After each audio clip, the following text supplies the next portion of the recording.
नहीं है।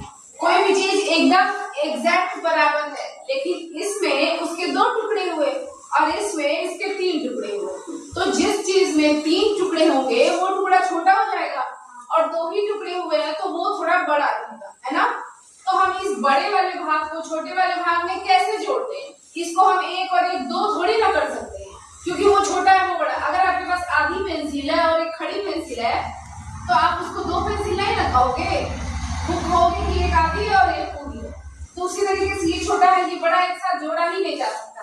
तो उसके लिए करेंगे क्या? हम कोशिश करेंगे कि जैसे ये पहले लगाए थे दोनों के हर बराबर थे, तो हम कोशिश करेंगे इनके हर भी बराबर हो। तो उसके लिए आपने एलसीएम सीखा था पहले, लॉसा सीखा है, तो हम क्या करेंगे 2 और 3 का एलसीएम निकालेंगे। ठीक है, सबसे पहले किससे काटते हैं? 2 से। 2 1 कम 2 हो गया, 3 नहीं कटा तो उतार लिए। फिर किससे काटेंगे? ये एक था ही, ये भी एक हो गया, ये खत्म और इन दोनों को गुणा करेंगे। 2 गुणे 3 बराबर 6 आ गया। इसका मतलब है कि हमको इसको 6 बनाना है। ठीक है, इन दोनों को जोड़ के 6 बनाना है। 1/2 को भी हमको 6 बनाना है और 1/3 को भी हमको 6 के बराबर करना है हर को। तो अब ये सोचो 2 और 6 का क्या रिलेशन है? 2 में किसका गुणा किया हो कि 6 आया है? 3 का। 3 दूनी 6 आया ना, तो यहाँ पे लिखोगे गुणे 3। अब इसी 3 का ऊपर भी गुणा कर दोगे। 3 1 का 3। अब ये बराबर हो गया 3/6 हो गया ना। अब 3 से किसका गुणा किया हो कि 6 आया है? 2 का।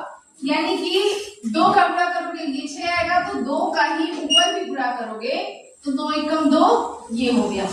ऐसा इसलिए करते हैं हर और अंश में एक ही संख्या से। सोनी इधर ध्यान दो, सोनी, हर और अंश में एक ही संख्या से इसलिए गुणा करते हैं क्योंकि उसके मान में कोई परिवर्तन नहीं होता। अभी तुम देखना, अब तुम सपोज करो कि ये है 3/6 और इसके भी 6 टुकड़े किए गए, तो जब दोनों लड्डू के 6 टुकड़े हुए तो हर टुकड़ा एक दूसरे के बराबर होगा ना।